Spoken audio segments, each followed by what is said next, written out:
এই, আমাকে একটু খেলতে দিবি? দাঁড়াও দাঁড়াও, দিচ্ছি। পাটা ইসপিস করছে, দে না একটু খেলি। ঠিক আছে, মারো। চল একটু দূরে দাঁড়াই, কোথায় না কোথায় মারবে তার কি ঠিকানা আছে?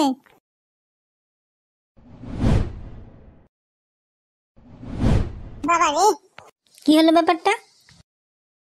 হারামজাদা, পালাবি কোথায়? দেখে ফেলেছি। শালা মাতাল, তুই যাবি কোথায়? পালা রে পালা, দজ্জাল কাকিমা আসছে রে, শিগগিরই পালা, শিগগিরই পালা।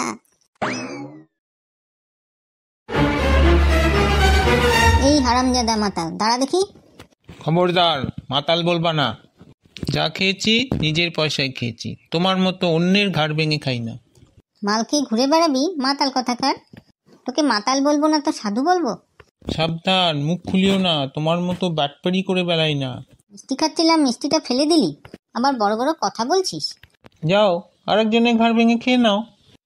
এই সময় মহিলারা তো ঘরেই থাকে, আর তুমি কি করছো? বাটপারি করে বেড়াচ্ছ। এই মাতাল, ছোট মুখে বড় কথা বলছিস, চুপ কর।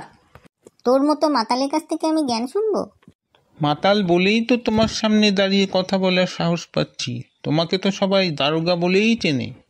যাও, ভদ্রভাবে ঘরে ফিরে যাও। এখন থেকে ভদ্র হওয়ার চেষ্টা করো। হারামজাদা, চুপ করবি কিনা? না, চুপ করব না। না, চুপ করব না। নেশা কেটে গেলেই আমি ভালো হয়ে যাই, তখন আর কেউ আমাকে মাতাল বলে না। সবাই তোমাকে দারোগা বলেই চেনে। এখন থেকে পরিবর্তন হওয়ার চেষ্টা করো, নইলে তুমি দারোগাই থেকে যাবে।